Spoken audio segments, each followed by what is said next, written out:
Richard and Becky. I was hoping that perhaps I could find something simple in the carburetor. And so today we got our new spark plug wires on. They look great, and we have and we fired it up, and it fired right up, and then it died. And so we thought, well, maybe the carburetor had overfilled again. But in fact, we took the float bowl off.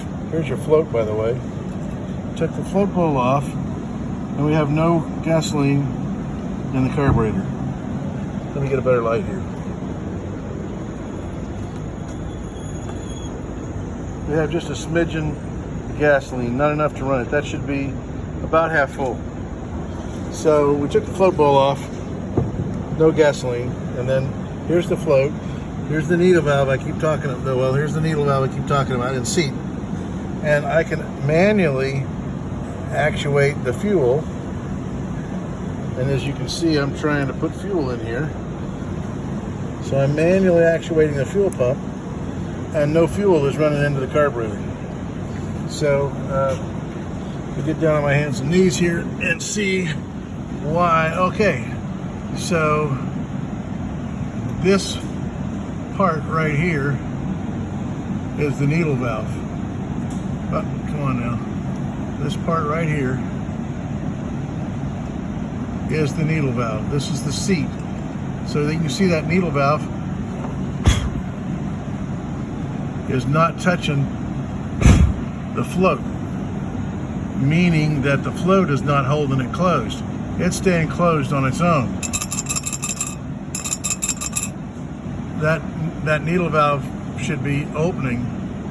So that's the one that stuck open one time, and now it's sticking closed.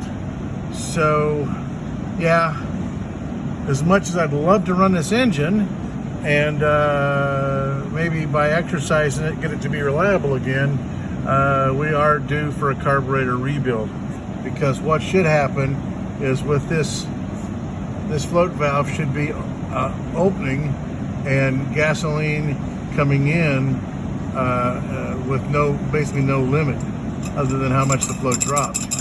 And as you can see, it's just not going anywhere.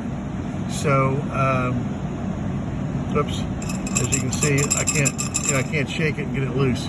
So I might try pulling the float down just for my own interest in being able to run today and test our work that we did on the spark plug wires.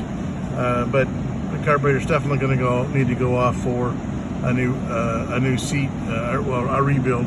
Everything will be checked over and everything will be right. So anyway, talk to you later.